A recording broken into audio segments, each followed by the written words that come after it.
तो छल की डेफिनेशन, उसके दृष्टांत, इस सब पर बात कर लेने के बाद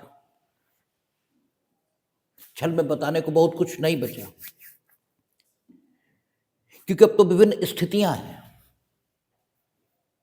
जिनमें छल किए जाने की दशा में दंड ये प्रावधानित किया जा रहा है। कोई विशेष दशा, उसमें आप छल कर रहे हैं तो कितना दंड, और कोई विशेष दशा उसमें आप छल कर रहे हैं तो कितना दंड। दशाओं की गंभीरता, पक्षकारों के परस्पर संबंध, इन सब के आधार पर विभिन्न प्रकार के दंड ये प्रावधानित होंगे। तो ये कोई ऐसी बहुत विशेष दशा नहीं है जो बहुत समझाने लायक हो, क्योंकि अब छल किया जाएगा। और छल क्या है ये आपको मालूम है कि छल का अर्थ है कि आप प्रवंचित करेंगे व्यक्ति को, और प्रवंचित में पर्टिकुलर पर्पस ये होगा आपका। ऐसा नहीं होगा कि प्रवंचना बस यूं ही मजाक के नाते। आप प्रवंचना करेंगे, मीनिंग देर भाई कल से, परसों से, 2 दिन से आपसे कहा जा रहा है प्रवंचना करेंगे, मीनिंग देर भाई आप करेंगे क्या? किसी तथ्य के संबंध में भुलावा देंगे। ये जो तथ्य अस्तित्व में नहीं है उसका विश्वास में उसका उसका होना, इस पर किसी व्यक्ति का विश्वास, इसे निर्मित करने की कोशिश करेंगे। कोशिश ही नहीं करेंगे बल्कि सफलता अर्जित करेंगे। प्रवंचित करेंगे मीनिंग देर भाई प्रवंचित करने का प्रयत्न करेंगे, ये थोड़े लिखा है प्रवंचित करेंगे, इसका मतलब काम पूरा हो जाएगा। इसका मतलब जो आप प्रवंचना देंगे उस पर प्रवंचित व्यक्ति विश्वास भी करेगा, इसका मतलब कंप्लीट हो जाएगा काम। क्योंकि ये तो लिखा नहीं छल की डेफिनेशन में कि प्रवंचित करने का प्रयत्न करेगा, कहता प्रवंचित करेगा, और प्रवंचित करने का परिणाम होगा ये भी लिखा है। क्योंकि कहता है कि जबकि कोई व्यक्ति किसी को प्रवंचित करेगा, ठीक है, और इस प्रकार प्रवंचित किए हुए व्यक्ति को बेईमानी से उत्प्रेरित कर देगा, इसका मतलब न सिर्फ उसने प्रवंचित किया बल्कि ये प्रवंचित हुआ भी, ठीक है ना। क्योंकि जो भाषा है वो कहती है कि प्रवंचित करेगा और उसे बेईमानी से उत्प्रेरित करेगा। इसका मतलब ये हो गया कि न सिर्फ प्रवंचित करेगा बल्कि इस प्रकार प्रवंचित हुए व्यक्ति को उत्प्रेरित करने में सफलता भी अर्जित करेगा। और किस लिए उत्प्रेरित करेगा? कि वो अपनी कोई संपत्ति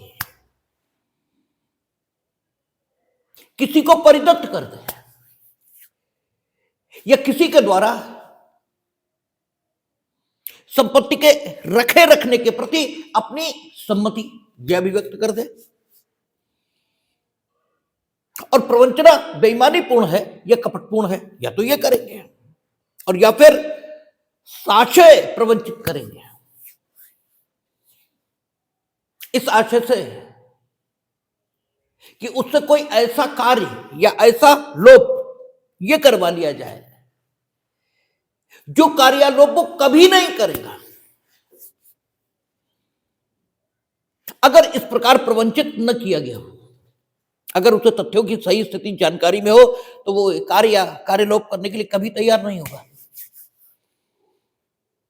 और इस कार्य के किए जाने के परिणाम स्वरूप या इस लोप के घटित होने के परिणाम स्वरूप इस प्रवंचित हुए व्यक्ति को कोई शारीरिक, सांपत्तिक, ख्याति संबंधी या मानसिक अपहानि या तो होगी और या होनी संभाव्य होगी। ये छल है। और ये जब आप किसी से करेंगे और उससे आपका कोई ताल्लुक नहीं है, जिससे आपने किया, तो है तो गलत, क्योंकि आपको ऐसा नहीं करना चाहिए। जो न्यूनतम नैतिकता है आदमी की, उसमें आपको ऐसा नहीं करना चाहिए। आपको तो करना तो यह भी नहीं चाहिए, कि किसी को प्रवंचित आप करें, ये भी नहीं करना चाहिए, लेकिन वो जरा ज्यादा बड़ी बात है। कम से कम आपको इतना तो बचाव रखना ही चाहिए कि किसी को बेईमानी से और कपट पूर्वक इसलिए प्रवंचित नहीं करना चाहिए कि वो अपनी संपत्ति देते हैं। वैसे तो आपको प्रवंचित करना ही नहीं चाहिए किसी को, ठीक है ना।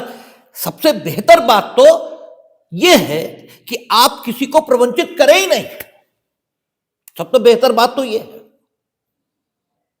लेकिन अगर आप इतने बेहतर नहीं भी हो पा रहे हैं तो कम से कम मानव समाज में रहने के कारण से आपसे इतनी अपेक्षा तो की ही जानी चाहिए कि आप कम से कम किसी को बेईमानी से या कपट पूर्वक इस तरह तो प्रवंचित न करें कि वो अपनी संपत्ति किसी को परिदत्त कर दे। ये तो ना करें। हमने आपसे कहा क्रिमिनल लॉ न्यूनतम नैतिकता को सुरक्षित करना चाहता है, अधिकतम नैतिकता से क्रिमिनल लॉ का मतलब नहीं है। अधिकतम नैतिकता से तो जो समाज के नैतिक नियम है उन्हीं का मतलब है, और इसीलिए एफआईआर समाज में किसी खिलाफ नहीं है। लेकिन नैतिक कोई है ऐसा कह पाना बड़ा मुश्किल है। बस एफआईआर नहीं है, यानी जो न्यूनतम नैतिकता है बस उसी का पालन करना है, और वो भी इस डर से कि कहीं एफआईआर न लिख जाए, हम जेल न चले जाए, सिर्फ इसलिए, बाकी तो कुछ कर ही नहीं रहे। यानी डंडे के जोर से न्यूनतम नैतिकता इसका पालन कराया जा रहा है क्रिमिनल लॉ के पालन के रूप में, और ये कोई बहुत अच्छी दशा नहीं है। इसीलिए सामाजिक स्थिति बहुत अच्छी है ये नहीं कहा जा सकता, जबकि जो कानून का प्रशासन सुनिश्चित करने वाले लोग हैं उनकी भाषा में कहें तो शांति और व्यवस्था कायम है, ठीक है ना। लेकिन वास्तव में व्यवस्था कायम है ये कह पाना कठिन है, क्योंकि सब न्यूनतम नैतिकता का ही पालन कर रहे हैं, मिनिमम मोरालिटी, जिसे क्रिमिनल लॉ के माध्यम से सुरक्षित किया गया। होना तो ये चाहिए कोई प्रवंचना ही ना करे, लेकिन कम से कम इतना तो अपेक्षित होना ही चाहिए कि बेईमानीपूर्ण और कपटपूर्ण आशय से संपत्ति परिदत्त करने के लिए किसी को उत्प्रेरित न करो। कम से कम इतना तो हो, या कोई ऐसा काम करने के लिए तो उसे उत्प्रेरित न करो जिसके बारे में आप ये जानते हो कि वो कभी तैयार नहीं होगा अगर उसे तथ्यों की सही स्थिति पता लग जाए, और वो काम उसके लिए अपहानिकारक भी है। कम से कम इतना तो होना ही चाहिए। चलिए, इतना भी आपने नहीं किया, इतना भी नहीं किया, मीनिंग दर भाई आपने प्रवंचित किया बेईमानी से, कपटपूर्वक उसे संपत्ति परिदत्त करा ली, आदि आदि, और आपका उस व्यक्ति से कोई संबंध नहीं जिससे आपने ऐसा कराया है,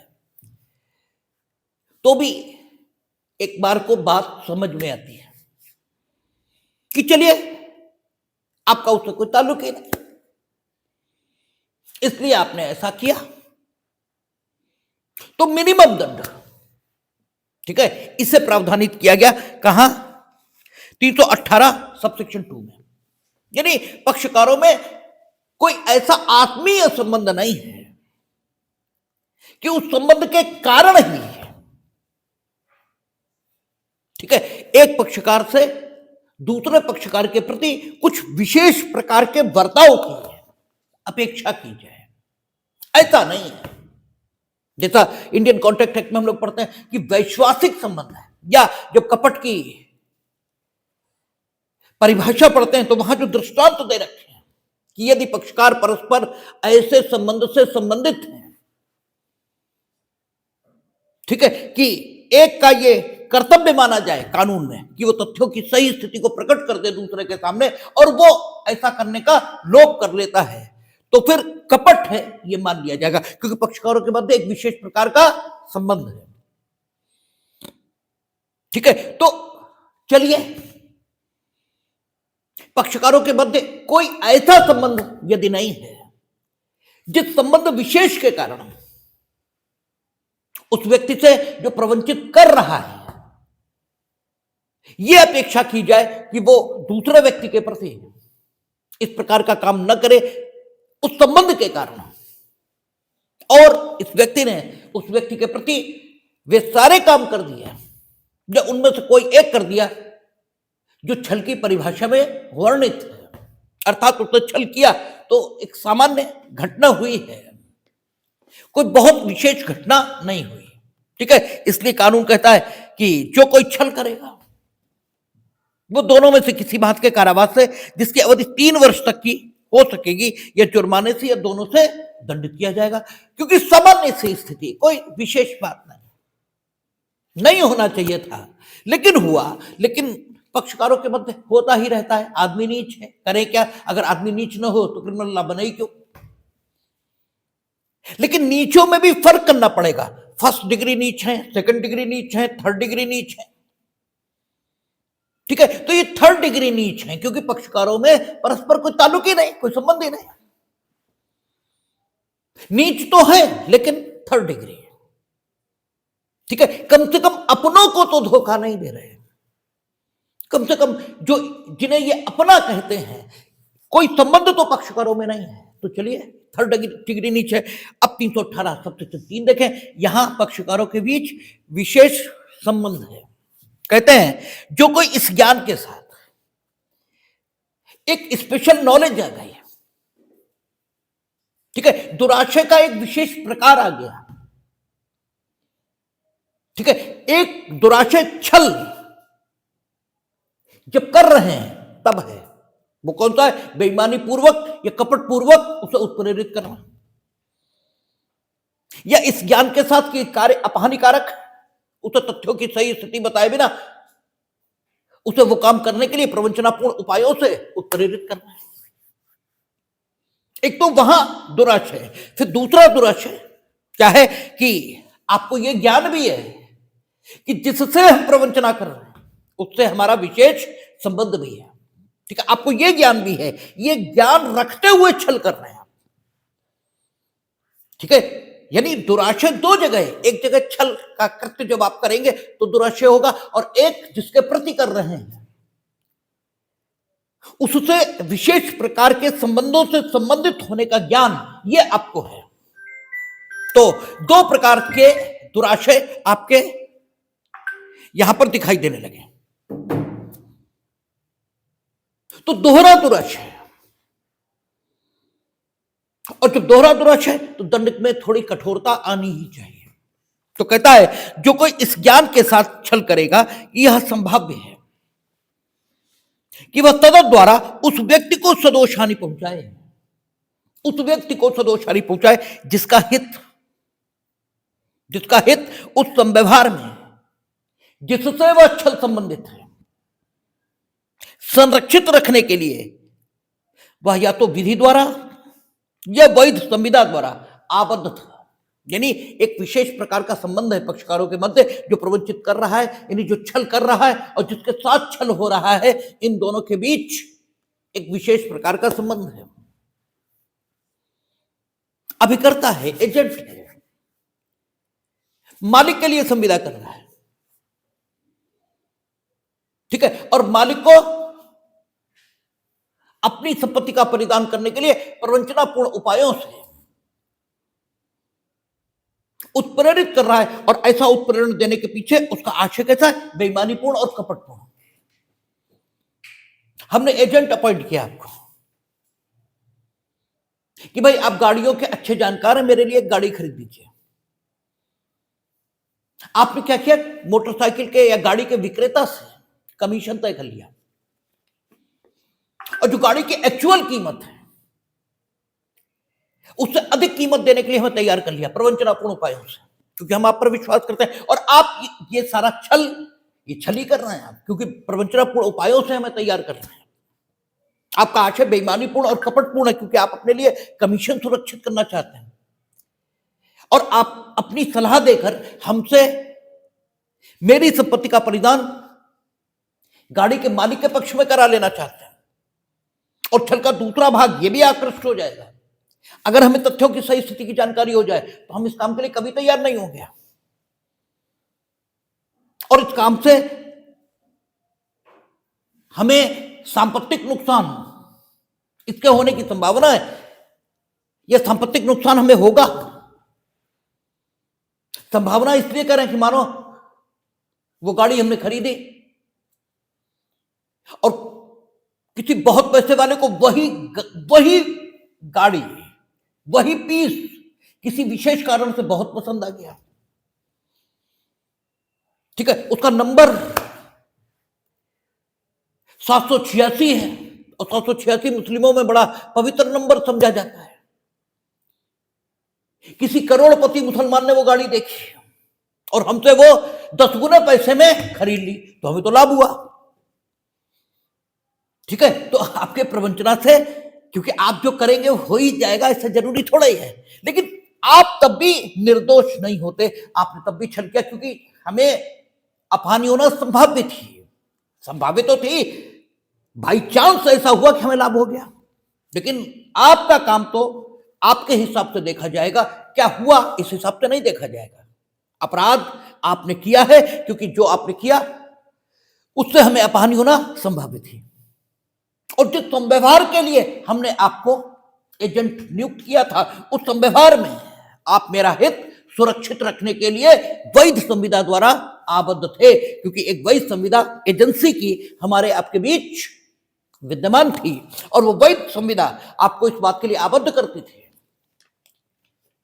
कि ये छल जिस संव्यवहार से संबंधित हो रहा है, ये छल गाड़ी खरीदने के संव्यवहार से संबंधित हो रहा है, तो ये छल जिस संव्यवहार में संबंधित, ये छल जिस संव्यवहार से संबंधित हो रहा है, उस संव्यवहार में आप प्रवंचित हुए व्यक्ति का, यानी मेरा हित सुरक्षित रखने के लिए वैध संविदा द्वारा आबद्ध थे, और ये जानते हुए कि हम वैध संविदा द्वारा आबद्ध हैं, आपने मेरे साथ छल किया। यही स्थिति न्यासियों की होती है। न्यासियों को खूब मालूम है कि हमने न्यास में जो संपत्ति प्राप्त कर रखी है, ये मेरे लिए नहीं है, ये हिताधिकारियों, ठीक है, जो बेनिफिशियरीज हैं न्यास संपत्ति के, उनके लिए। आप एक वसीयत संपदा के निष्पादक हो, आपको खूब मालूम है कि वसीयत संपदा में मेरा कोई हित ये नहीं है, और आप उस संपत्ति के साथ कुछ ऐसा कर रहे हो, हिताधिकारियों को या वसीयत संपदा जिनको प्राप्त होनी है, यानी वसीयत के अंतर्गत जो उसके उत्तराधिकारी हैं, किसके, वसीयतकर्ता के,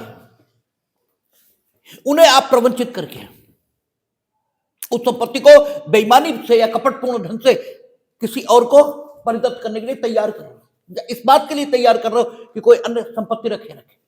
आप कह रहे हो 2 कौड़ी की है, इसका कोई मूल्य नहीं है, बहुत कम पैसे इसके मिलेंगे, इसी समय बेच लो, अच्छा बेवकूफ मिला है, ठीक है। आप एक ग्राहक लेकर गए हो और कह रहे हो इसे बेच लो, ये तो 2 कौड़ी की है, जबकि वो बहुत कीमती है, और इस ढंग से आप उसे कीमती संपत्ति कम कीमत में खरीदवा कर अपना हित ये सुरक्षित कर रहे हैं। और जबकि विधि अनुसार जो न्यास की विधि है,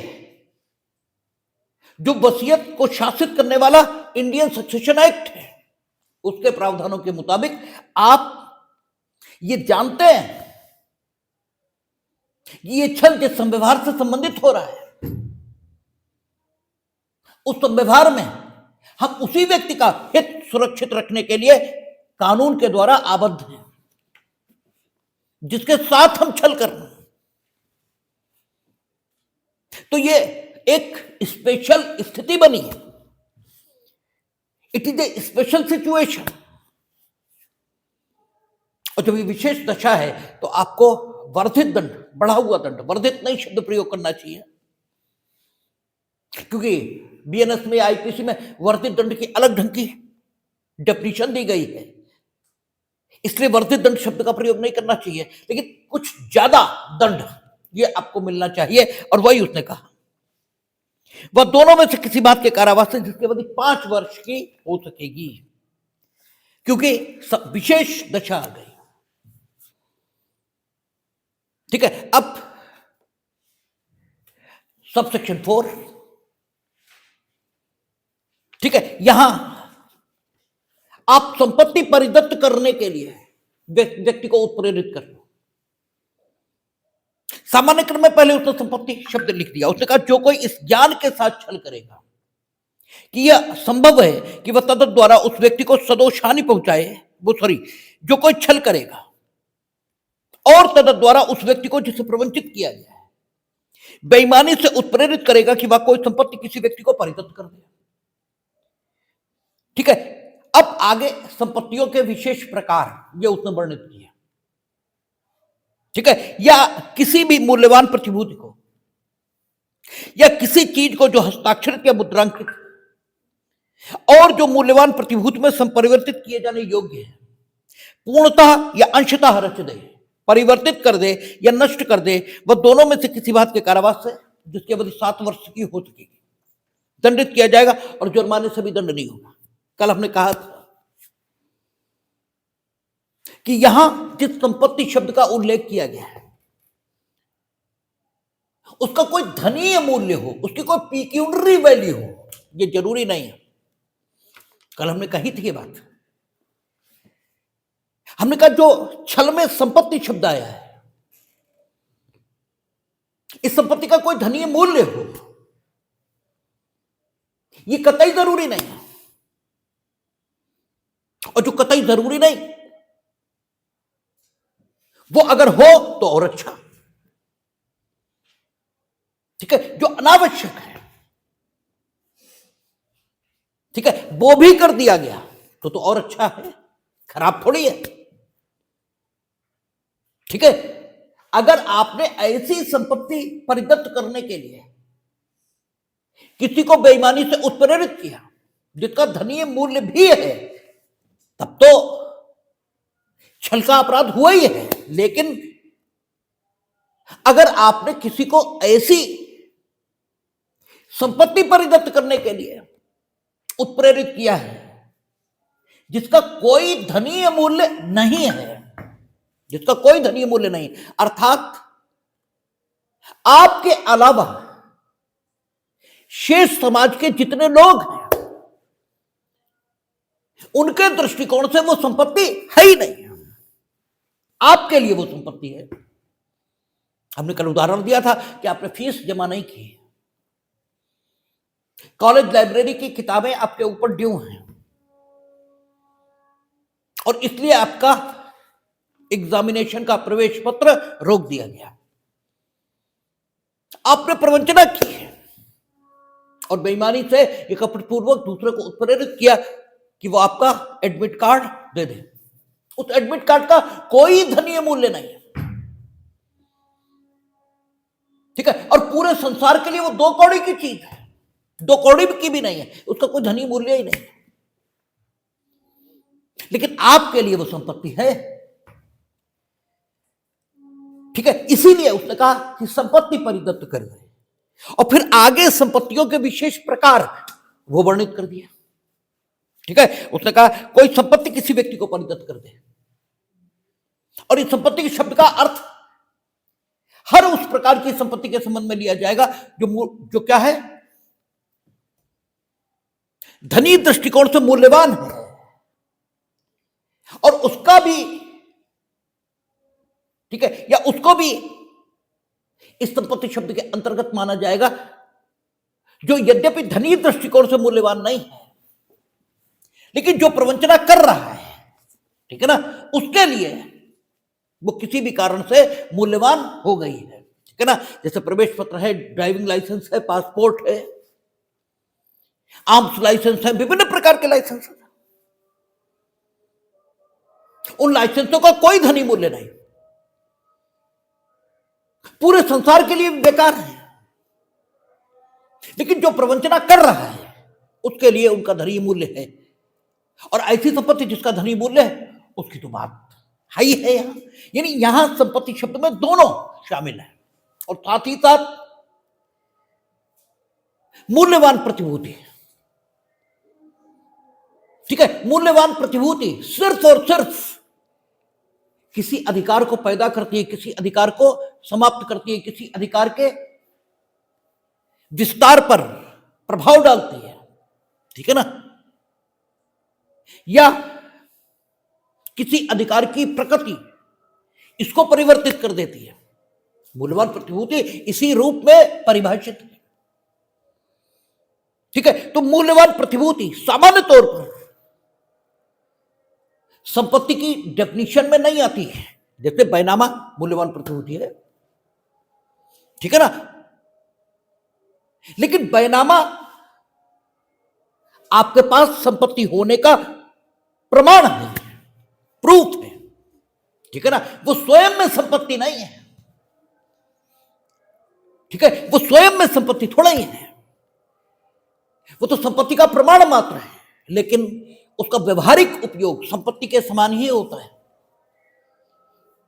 ठीक है ना, अगर वो न हो तो आपकी संपत्तियां आपकी हैं इसे मानने में थोड़ी, ठीक है, थोड़ी समस्या है, थोड़ी दिक्कत ये हो सकती है। इसलिए यहां उसने मूल्यवान प्रतिभूति को भी संपत्ति की डेफिनेशन में शामिल कर दिया। उसने कहा कि वह कोई संपत्ति किसी व्यक्ति को परिदत्त कर दे या किसी भी मूल्यवान प्रतिभूति को, किसी भी मूल्यवान प्रतिभूति को या किसी चीज को जो हस्ताक्षरित या मुद्रांकित है और जो मूल्यवान प्रतिभूति में संपरिवर्तित किए जाने योग्य है। ठीक है, आपने छल करके किसी से स्टैंप, ठीक है, हस्ताक्षरित करा लिया, अब ये मूल्यवान प्रतिभूति में संपरिवर्तित किए जाने योग्य बन गया, क्योंकि आप उस स्टैंप पर कुछ भी लिख सकते हैं जिसके माध्यम से आप किसी अधिकार से संपन्न हो सकते हैं और वो किसी बाध्यता के अधीन आ सकता है। ठीक है ना, तो ये चीज यानी स्टैंप, चीज शब्द का प्रयोग किया, इसमें सब कुछ आ जाएगा। ठीक है, कोई ऐसी चीज जो हस्ताक्षरित या मुद्रांकित है और जो मूल्यवान प्रतिभूति में संपरिवर्तित किए जाने योग्य है, ठीक है, उसे पूर्णता या अंशतः रच दे, चाहे पूर्णता रच दे और चाहे अंशतः रच दे, परिवर्तित कर दे या नष्ट कर दे, वह दोनों में से किसी बात के कारावास है, जिसकी अवधि 7 वर्ष की हो सकेगी। यहां छल आप विशेष प्रकार से कर रहे हैं। ठीक है, यहां छल करने का ढंग विशेष प्रकार का हो गया,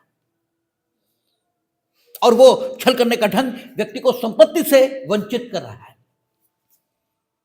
और यहां संपत्ति से वंचित होना जरूरी है, या मूल्यवान प्रतिभूति का रचना, नष्ट करना, परिवर्तित करना यह जरूरी है। अगर छल किया गया और संबंधित व्यक्ति ने ऐसा नहीं किया तो छल का प्रयत्न होगा, छल नहीं होगा। ठीक है, अटेम्प्ट टू चीटिंग होगा, या फिर व्यक्ति प्रवंचित हुआ ही नहीं और तुम्हें फंसाने के पॉइंट ऑफ व्यू से उसने ये प्रदर्शित किया कि वो वंचित हुआ है, ठीक है, प्रवंचित हुआ है, और उसने जानबूझकर तुम्हें फंसाने के लिए ये सारे काम किए, तो भी अटेम्प्ट टू चीटिंग हुआ। ठीक है ना, छल नहीं हुआ। ठीक है, तो ये छल का एक विशेष प्रकार है। अब कहता है प्रतिरूपण द्वारा छल। अब छल का एक और ढंग बता रहा है जो पहले 417 में दिया गया था। आप अपने आप को कोई अन्य व्यक्ति होना प्रदर्शित कर रहे हो, आप हो कोई और, आप हो राम, बता रहे हो हम श्याम हैं, या श्याम को राम बता रहे हो, ये भी कर सकते हो। कहता है कोई व्यक्ति प्रतिरूपण द्वारा छल करता है, यह तब कहा जाता है जब वह यह उपदेश करके कि वह कोई अन्य व्यक्ति है, यानी आप हो राम, बता रहे हो श्याम, आप अपने को उपदिष्ट कर रहे हो कि हम कोई अन्य व्यक्ति हैं, जो हो वो नहीं बता रहे, वह कोई अन्य व्यक्ति है, या एक व्यक्ति को किसी अन्य व्यक्ति के रूप में जानते हुए प्रतिस्थापित करके, एक व्यक्ति को जानता है कि ये राम है, ठीक है, और राम को प्रतिस्थापित कर रहा है श्याम से, ठीक है ना, या एक व्यक्ति को किसी अन्य व्यक्ति के रूप में जानते हुए, एक व्यक्ति को किसी अन्य व्यक्ति के रूप में जानता है, ठीक है, जानता है कि ये एक व्यक्ति यानी राम ही है, और उसे श्याम से प्रतिस्थापित कर रहा है, ठीक है ना, करके, या यह व्यपदिष्ट करके कि वह या कोई अन्य व्यक्ति कोई ऐसा व्यक्ति है जो वस्तुतः उससे या अन्य व्यक्ति से भिन्न है, ठीक है, या आप ये उपदिष्ट कर रहे हो कि हम डीएम शाहजहांपुर हैं जबकि आप नहीं हो, या ये डीएम शाहजहांपुर हैं जबकि नहीं है, ठीक है, तो तीन तरीके हो सकते हैं प्रतिरूपण द्वारा छल के, ठीक है, कौन कौन से, आप अपने कोई अन्य व्यक्ति होना, ये व्यपदिष्ट कर रहा हो, अपदिष्ट कर रहा हो, ठीक है, तो प्रवंचना तो कर ही रहे हो, क्योंकि आप हो और आप बता रहे हो हम कोई और हैं, ठीक है, तो तथ्यों की जो स्थिति है उसमें बदलाव करके प्रवंचित किए गए व्यक्ति के समक्ष प्रस्तुत तो कर ही रहे हो, ठीक है, तो ये एक तरीका हुआ, आप अपने ही संबंध में तथ्यों की गलत स्थिति ये प्रस्तुत कर रहे हो, या आप ये जानते हो कि कोई अन्य व्यक्ति है, कि कोई एक व्यक्ति है, यानी आप ये जानते हो कि ये वो व्यक्ति राम है और उसे अन्य व्यक्ति से प्रतिस्थापित करो, तो भी तथ्यों की जो सही स्थिति है उसके संबंध में आप भुलावा दे रहे हो सामने वाले को, ठीक है ना, किसी एक व्यक्ति को किसी अन्य व्यक्ति से प्रतिस्थापित करो, अपने को नहीं, किसी एक व्यक्ति को, या आप स्वयं को या किसी अन्य व्यक्ति को ये जानते हुए कि आप हो और वो अन्य व्यक्ति है, उसका कोई और होना, ये आप व्यपदिष्ट कर रहे हो, यानी आप जानते हो कि आप कुछ भी नहीं हो, सामान्य सिटीजन हो, आप जानते हो कि वो अन्य व्यक्ति कुछ नहीं है, सामान्य सिटीजन है, उसे आप बता रहे हो कि डीएम शाहजहांपुर है या कोई और, तो ये तीन तरीके हो सकते हैं प्रतिरूपण द्वारा छल के, और छल एक बार डिफाइंड हो गया, तो एक बार जो कुछ परिभाषित हो गया पूरे इंस्टीट्यूट में, जब तक कि संदर्भ से अन्यथा प्रतीत न हो तब तक उसका वही अर्थ लिया जाएगा। इसका मतलब यह हुआ कि इस प्रकार से प्रवंचना करके आप सामने वाले व्यक्ति को, यानी जिसे प्रवंचित किया गया है, उसे बेईमानी से या कपट से, ठीक है, ये उत्प्रेरित कर देते हो कि वह अपनी संपत्ति किसी व्यक्ति को परिदत्त कर दे। इस किसी व्यक्ति में सब शामिल हैं, आप भी शामिल हो और आपके द्वारा निर्देशित व्यक्ति भी शामिल है। यह प्रवंचित व्यक्ति अपनी यह सम्मति दे दे कि कोई संपत्ति कोई रखे रहे, या आप साशय, इस आशय से प्रवंचना कर रहे हो कि प्रवंचित किया गया व्यक्ति उस काम के लिए तैयार हो जाए या उस लोक के लिए तैयार हो जाए जो कि वो कभी नहीं करेगा यदि उसे तथ्यों की सही स्थिति का ज्ञान हो जाए, और वो कार्य या लोक उसके लिए अपहानिकारक है। आप कहते हो बेयर याद नहीं होता, बेयर ऐसे याद हो जाता है जिसका कोई हिसाब नहीं, वो भूलता नहीं। सवाल यह है कि आपको बात समझ में आए, और बात समझ में आने में कभी भाषा ये दिक्कत नहीं करती है। वही बात है ना कि आप अपनी गलती तो कभी देना ही नहीं चाहते, खुद की गलती तो कभी मानने को ही तैयार नहीं है। समझ में इसलिए नहीं आया क्योंकि समझा ही नहीं, ठीक है। समझ में ना आने का क्या प्रश्न है, समझ में तो इसलिए नहीं आया क्योंकि समझा ही नहीं, ठीक है। अच्छा, एक चीज और समझ लें, कई बार यह भी होता है, आप कहते हैं कि आपकी सारी बात समझ में नहीं आई, तो सारी आनी भी नहीं चाहिए। अगर सारी बात तुम्हारी समझ में ही आ जाएगी तो तुम हमें सुनोगे ही क्यों? सारी समझ में नहीं आनी चाहिए, ठीक है। कुछ तो ऐसा होना ही चाहिए जो तुम्हें समझ में ना आए।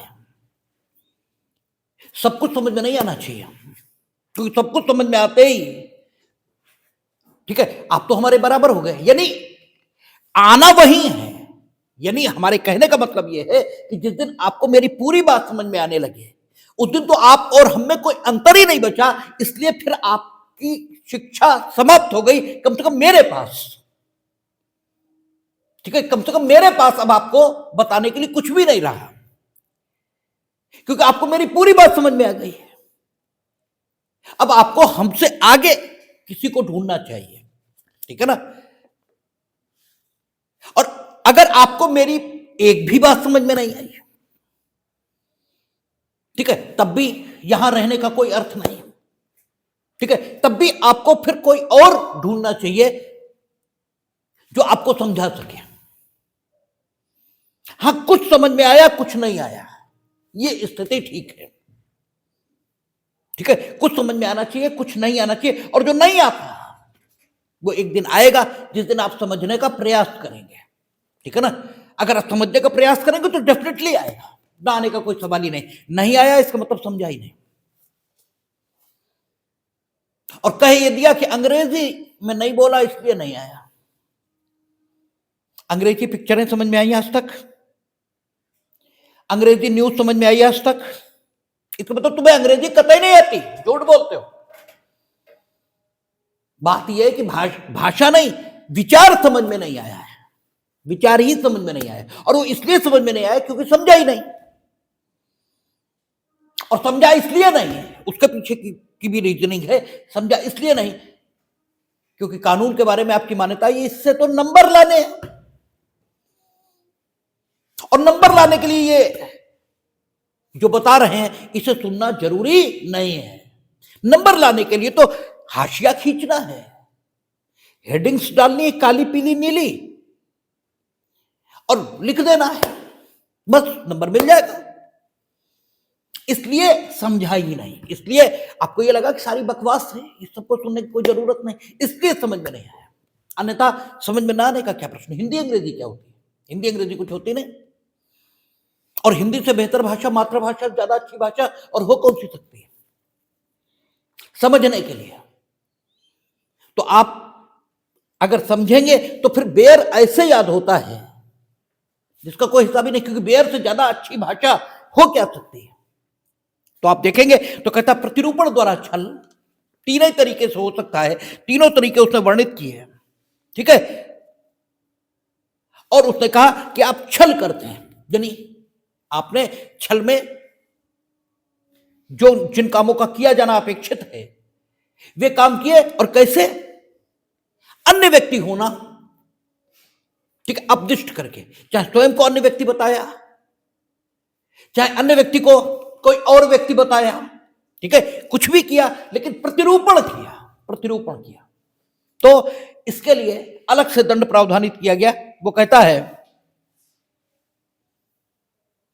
अच्छा, प्रतिरूपण द्वारा छल सब सेक्शन 2 में दंड नहीं उन्होंने बनाया। कहता है कि जो कोई प्रतिरूपण द्वारा छल करेगा वह दोनों में से किसी बात के कारावास से जिसकी अवधि 5 वर्ष की हो सकेगी दंडित किया जाएगा, ठीक है।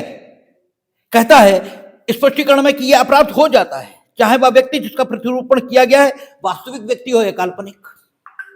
आपको मालूम है कि रामस्वरूप मर गए, नहीं है, जीवित, ठीक है। और रामस्वरूप के एक देनदार आपके समक्ष बैठे हैं, और देनदार बहुत ईमानदार आदमी है। वो कह रहे भाई रामस्वरूप से हमने ऋण लिया था, हम वापस करना चाहते हैं, तुमने अपने फलस्वरूप को बुलाया, बोले जो रामस्वरूप हैं दे दो। फल रामस्वरूप मर गए, ठीक है। आज की डेट पर रामस्वरूप का अस्तित्व तो काल्पनिक, वस्तुतः रामस्वरूप है ही नहीं, लेकिन आपने फलस्वरूप को बुलाया और कहा जो रामस्वरूप है दे दो इन्हें, ठीक है। फलस्वरूप ने ऋण ले लिया और उसके फलस्वरूप तुम्हें भी उसमें से हिस्सा मिल गया। तो आपने क्या किया? प्रतिरूपण द्वारा छल। यद्यपि उस व्यक्ति का प्रतिरूपण आपने किया जो काल्पनिक है, इसलिए इससे कोई मतलब नहीं कि आपने किसका प्रतिरूपण किया। मतलब सिर्फ इस बात से है कि आप जानते थे कि ये नहीं है और आप ये बता रहे थे कि ये यही है। और यही बात दृष्टांतों से स्पष्ट होती है। कहता है का उसी नाम का अमुक धनवान बैंकर है। इस उपदेश द्वारा छल करता है, का प्रतिरूपण द्वारा छल करता है। ठीक है, तुम्हारा नाम भी घनश्याम दास बिरला है, कोई घनश्याम दास बिरला नाम पे पेटेंट तो है नहीं। ठीक है, कि साहब पेटेंट है घनश्याम दास बिरला नाम कोई नहीं रखेगा, रतन टाटा नाम कोई नहीं रखेगा। तुम नहीं हो, अपना नाम रतन टाटा रख लिया। अब बता रहे हो सबको हम रतन टाटा है, हो, लेकिन वो रतन टाटा नहीं हो जो मिलेनियर है। ठीक है, तो कहता है का उसी नाम का अमुक धनवान बैंकर है। इस उपदेश द्वारा छल करता है। हो सकता है रतन टाटा ना भी हो, तो भी तुम बता रहे हो रतन टाटा है, और या रतन टाटा अपना नाम रख लिया, लेकिन ये तो जानते हो कि हम वो रतन टाटा नहीं है। ठीक है, तो खा जिसकी मृत्यु हो चुकी है, होने का उपदेश करके करने के द्वारा का छल करता है, का प्रतिरूपण द्वारा छल करता है। तो ये, और प्रतिरूपण द्वारा छल आपने किया तो आप 5 साल से की सजा से दंडित होंगे। अब जो छल के प्रकार बताए जाएंगे, ये छल के 2 प्रकार हैं जो कि ट्रांसफर ऑफ प्रॉपर्टी एक्ट में धारा 53 में बताए गए। कपटपूर्ण अंतरण, ट्रांसफर ऑफ प्रॉपर्टी एक्ट की धारा 53 कपटपूर्ण अंतरण को परिभाषित करती है। और जब क्या कहती है कि जबकि अंतिरति को कपट वंचित करने के उद्देश्य से, अंतिरति को कपट वंचित करने के उद्देश्य से अंतरण करता, अंतिरति को अंतरण से करने से पूर्व ही, हालांकि ये शब्द नहीं लिखे वहां, लेकिन हम आपको उसका सबस्टेंस बता रहे हैं। ठीक है, कपटपूर्ण अंतरण में क्या होता है कि इनफैक्ट तो तुम अंतिरति को कपट वंचित करना चाहते हो, इनफैक्ट अंतिरति को कपट वंचित करना चाहते हो, ये नहीं, जिसे तुम ट्रांसफर कर रहे हो चाहते ये हो कि प्रॉपर्टी उसे कभी ना मिले, उसे कपट वंचित करना चाहते हो। अब कपट वंचित करो कैसे? तो अंतिरति को कपट वंचित कर देने के प्रयोजन से आप क्या करते हैं, एक निशुल्क ट्रांसफर अंतिरति को करने से पूर्व किसी अन्य के पक्ष में कर देते हैं। ठीक है, प्रतिफल विहीन ट्रांसफर। हमने पहले आपको एक दान लिख दिया, ठीक है, प्रतिफल के बिना। अब दान अगर हमने आपको लिख दिया, ठीक है, और कपट वंचित करने के उद्देश्य से लिखा, इसका मतलब हम आप दोनों लोग जानते हैं कि फर्जी है, ये फर्जी है, हम दान कर नहीं रहे, तुम्हें लिख रहे हैं कि हम तुम्हें दान कर रहे हैं, लिख दिया दान, और उसके बाद मिस्टर ए को उठाई संपत्ति बेच दी।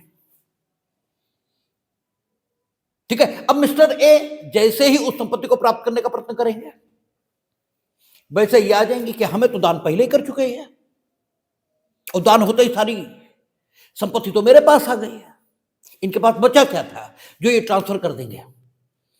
और इनफैक्ट जो पहला ट्रांसफर हुआ उसमें कपट वंचित करना आशय था।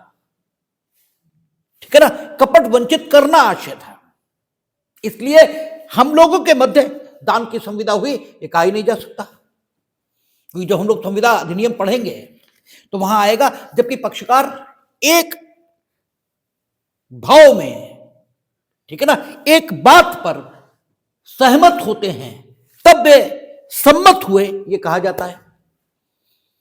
एक बात पर एक भाव में, और सम्मति स्वतंत्र होनी चाहिए। और सम्मति स्वतंत्र कब होती है,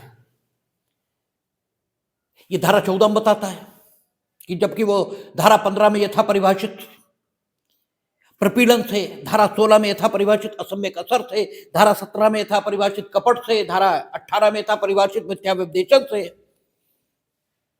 ये धारा, ठीक है, 20, 21 और 22, इसमें यथा परिभाषित भूल से कारित नहीं की जाती, तब सम्मति स्वतंत्र होती है, ये कहता है। अब जब दान की संविदा के लिए, अच्छा, संविदा अधिनियम धारा 4 है ट्रांसफर ऑफ प्रॉपर्टी एक्ट में, कहती संविदा अधिनियम इस अधिनियम का भाग है।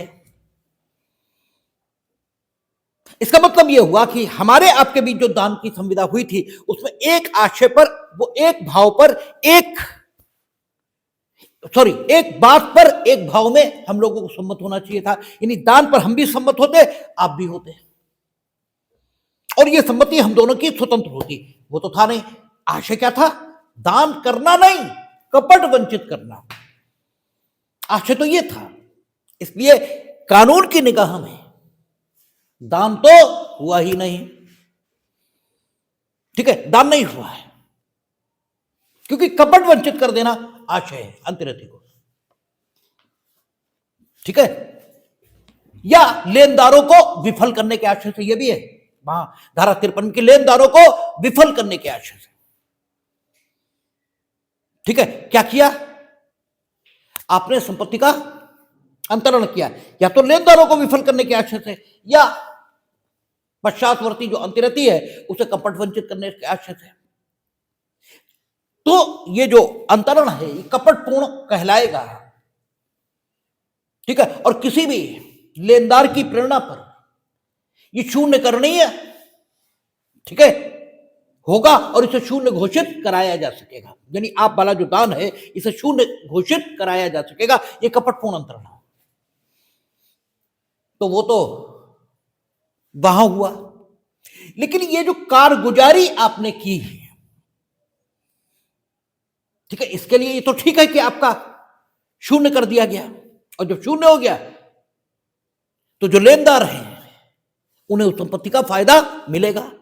ये जो अंतरति है, ठीक है, उसे वो संपत्ति प्राप्त हो जाएगी, ये तो बात ठीक है। लेकिन इस कारगुजारी के लिए आपकी कुछ खातिरदारी कानून में ये तो होनी चाहिए, ठीक है ना। ये जो कारगुजारी आपने दिखाई है, ये जो हरकत की है आपने, ठीक है, ये नैतिकता से तो गिरी हुई है। तो आपने कुछ मिनिमम नैतिकता सुरक्षित करने का प्रयास वेद के द्वारा ये तो होना ही चाहिए। तो उसके लिए ये सेक्शन बने हैं, ठीक है ना। ये पूर्व में 421, 422 ये कहलाते थे। कहता है लेनदारों में वितरण निवारित करने के लिए संपत्ति का बेईमानी से कपटपूर्वक अपसारण या छिपाना, लेनदारों, ठीक है, लेनदारों को विफल करने के आशय से भी अगर किया जाएगा तो कपटपूर्ण अंतरण होगा, ठीक है ना। धारा 53 टीपीए के मुताबिक कपट वंचित करना अंतरचिक, ये भी है ना 53 में, 53(2) में है शायद, ये 53(1) में है। लेनदारों को विफल करने का आशय शायद ऐसा है, लेनदारों को विफल करने का आशय ये तो है ही है वहां 53 में, ठीक है ना।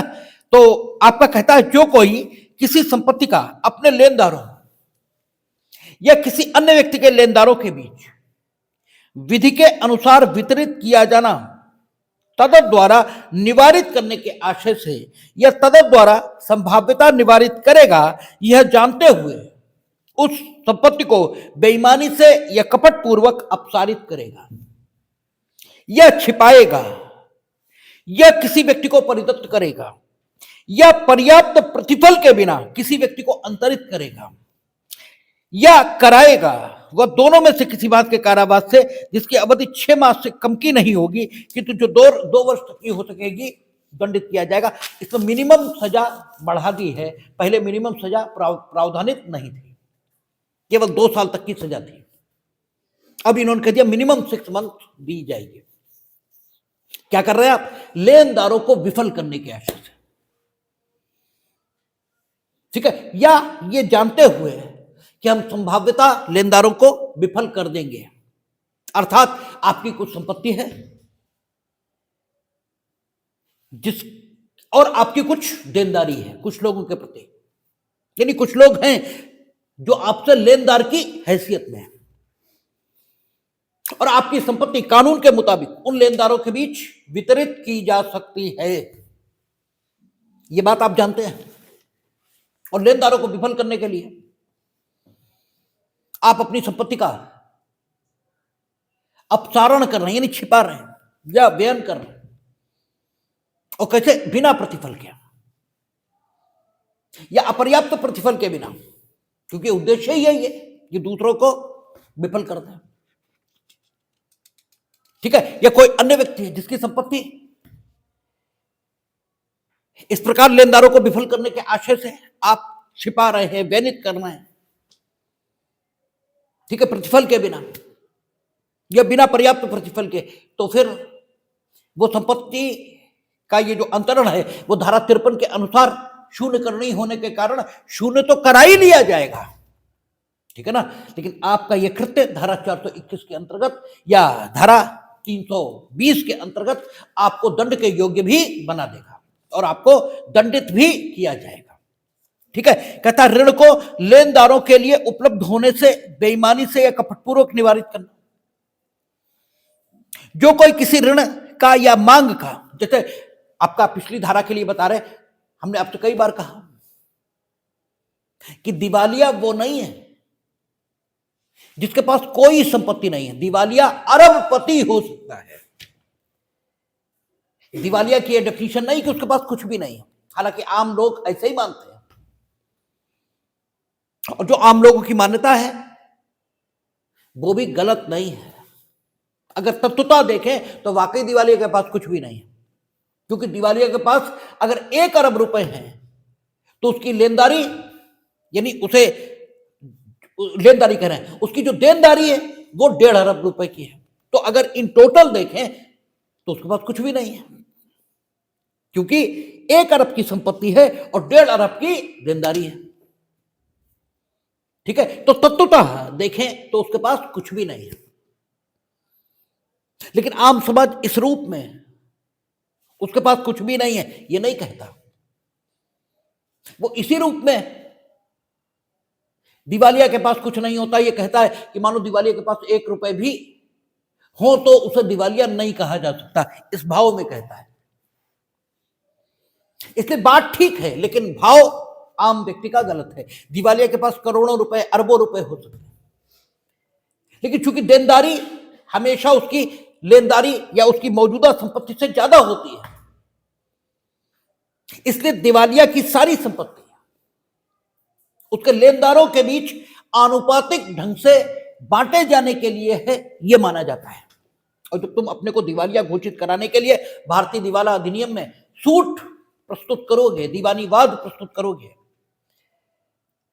तो उसमें एक ऑफिशियल, ठीक है, लिक्विडेटर समनुदेशिती की नियुक्ति की जाएगी, ऑफिशियल असाइनी की नियुक्ति की जाएगी, और वो आपकी संपत्ति को आपके लेनदारों में आनुपातिक ढंग से वितरित करेगा। अब आप जानते हो कि हम दिवालिया हैं और आप अपनी संपत्ति को छिपा रहे हो, अपसारित कर रहे हो, ताकि लेनदारों को विफल किया जा सके और बिना प्रतिफल के, क्योंकि जिसे अंतरित कर रहे हो उससे आपकी कलियुगन है कि बाद में आप प्राप्त कर लोगे, तो आप धारा 320 के अंतर्गत दोषी हो सकते हैं। ठीक है ना? आगे कहता है कि ऋण को लेनदारों के लिए उपलब्ध होने से बेईमानी से कपटपूर्वक निवारित करना। जो कोई किसी ऋण का या मांग का जो स्वयं उसको या किसी अन्य व्यक्ति को शोध्य हो, अपने या ऐसे अन्य व्यक्ति के ऋणों को चुकाने के लिए विधि के अनुसार उपलब्ध होना कपटपूर्वक या बेईमानी से निवारित करेगा, वह दोनों में से किसी बात के कारावास से जिसकी अवधि 2 वर्ष तक की हो सकेगी, जुर्माने से दोनों से दंडित किया जाएगा। आपको कोई ऋण शोध है, यानी आपको किसी से पैसा प्राप्त करना है,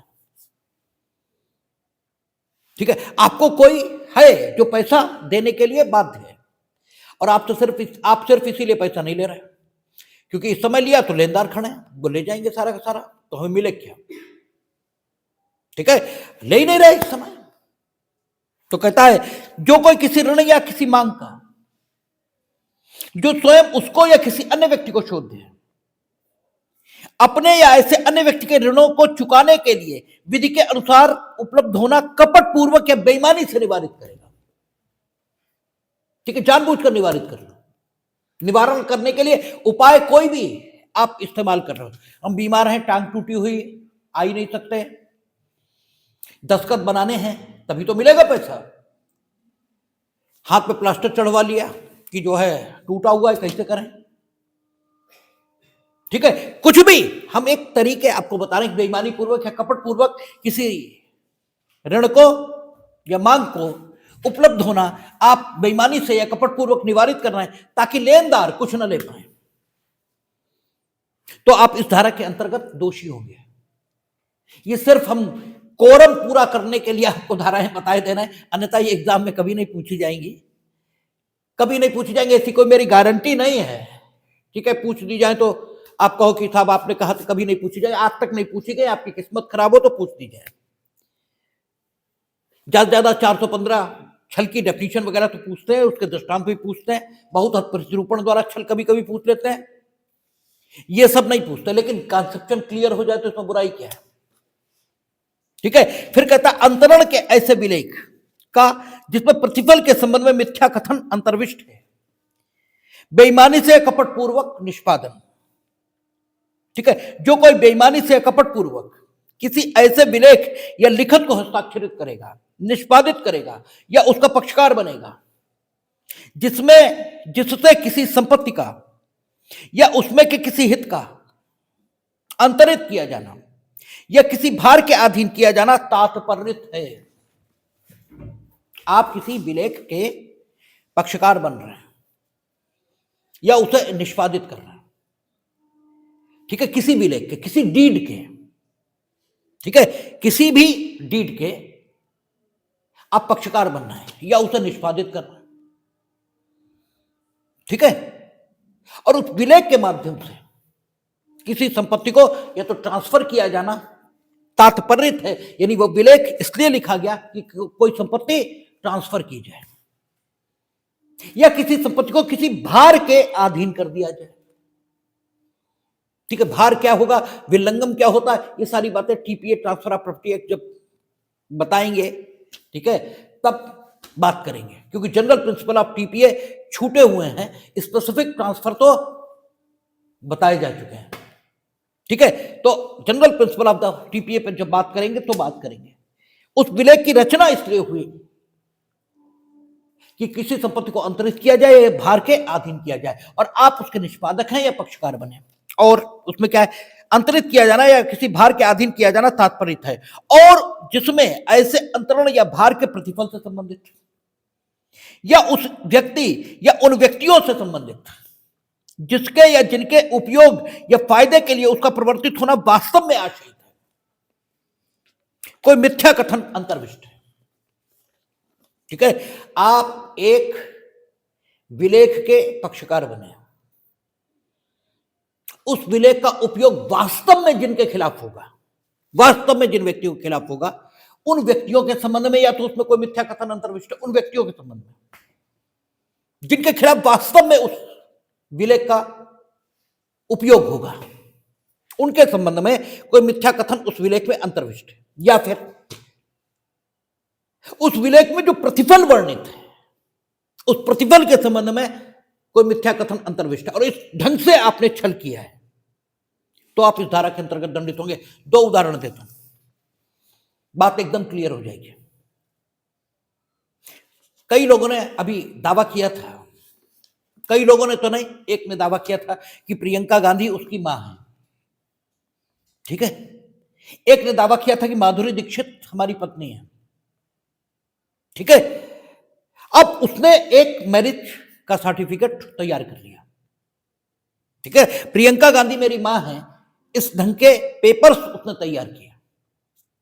ठीक है ना, तो विलेख के आप पक्षकार बने, विलेख के आप पक्षकार बने। ठीक है ना, और उस विलेख का उपयोग जिनके विरुद्ध होना वास्तव में तात्पर्य है, किसके खिलाफ होगा, माधुरी दीक्षित या फिर प्रियंका गांधी खिलाफ, उनके संबंध में मिथ्या कथन उसमें अंतर्विष्ट है, क्योंकि कम से कम इतना तय है कि माधुरी दीक्षित की शादी डॉक्टर श्रीराम नेने से ही हुई है और किसी से नहीं हुई है, और इतना भी तय है कि प्रियंका गांधी की शादी रॉबर्ट वाड्रा से ही हुई है और उनके बच्चे जो भी हैं। ठीक है, तो उसमें मिथ्या कथन अंतर्विष्ट है और आप इस ढंग से छल कर या फिर आपने क्या किया, आपको मालूम है मुस्लिम लॉ में एक चीज हक शुफा होती है। हक शुफा, हक शुफा क्या है कि अगर कोई संपत्ति बिक रही है और उसमें मेरा शुफा का हक है, तो उस संपत्ति को पहले हम खरीदेंगे। अगर हम उस कीमत पर जो कीमत अन्य पक्षकार देने को तैयार हैं, उस संपत्ति को खरीदने के लिए तैयार हैं, तो अन्य पक्षकारों को वो बाद में मिलेगी, हमें पहले मिलेगी। ये हक शुफा है। ठीक है। अब क्या है, हम ये चाहते हैं कि हक शुफा जिसका है वो विफल हो जाए, वो विफल हो जाए, उसे ना मिले संपत्ति। हमने एक विलेख तैयार किया, उसमें तुम्हें विक्रेता की स्थिति में दर्शित किया और तुम इस बात के लिए तैयार हो गए कि उसमें इतनी प्रतिफल की रकम लिख दो जितना हक शुफा वाला कभी देगा नहीं, क्योंकि संपत्ति उतने की है ही नहीं, संपत्ति उतने की है ही नहीं, और हमने उठाई आपको बेच दी। बेच दी मीनिंग देर भाई दिखावा किया। और वो विलेख किसके विरुद्ध वस्तुतः उपयोग होगा, हक शुफा वाले के खिलाफ। अब हक शुफा वाला दीवानी न्यायालय से भले ही ये सब शून्य घोषित करा ले, ठीक है ना, लेकिन ये जो हरकत की गई है, ठीक है, कि सिर्फ इसलिए प्रतिफल से संबंधित कथन मिथ्यांतरविष्ट किए गए उसमें, ताकि उसका हक शुफा यानी वस्तुतः विलेख जिसके विरुद्ध प्रवर्तित होना था उसे नुकसान हो, तो इस हरकत के लिए तो कुछ मिलना चाहिए। तो वो सजा यहां रखी गई है कि आपको कितना 2-3 साल तक की सजा मिल जाएगी। ठीक है। और फिर कहता है 323 में, संपत्ति का बेईमानी से कपट पूर्वक अपसारण या छिपाए जाना, ये लगभग 320 जैसी है। जो मामले 320 में नहीं आ पाते हैं वो यहां आ जाते हैं। ठीक है। कहता है जो कोई बेईमानी से कपट पूर्वक अपनी या किसी अन्य व्यक्ति की किसी संपत्ति को छिपाएगा या अपसारित करेगा, या उसके छिपाए जाने में अपसारित किए जाने में बेईमानी से कपट पूर्वक सहायता करेगा, या बेईमानी से किसी मांग या दावे को जिसका वह हकदार है छोड़ देगा, वह दोनों में से वहां लेनदारों को विफल करने का आशय है। ठीक है। स्पेसिफिक पर्पज है संपत्ति छिपाने के पीछे। यहां बस इतना है कि आप बेईमानी से कपट पूर्वक अपनी संपत्ति को छिपा रहे हैं, बेईमानी से कपट पूर्वक लेनदारों को विफल कर रहे हैं या किसी अन्य व्यक्ति को नुकसान पहुंचा रहे हैं, इससे कोई लेना देना नहीं, बस बेईमानी है आपके काम में, यह कपट है। और बेईमानी या कपट है तो इसका मतलब ये है कि आप खुद को लाभ पहुंचाना चाहते हैं और इसलिए संपत्ति को बेईमानी से छिपा रहे हैं या अपसारित कर रहे हैं या किसी मांग या दावे को छोड़े हुए हैं जानबूझकर, ताकि आपको कोई सदोष अभिलाभ हो या किसी को कोई सदोष हानि हो।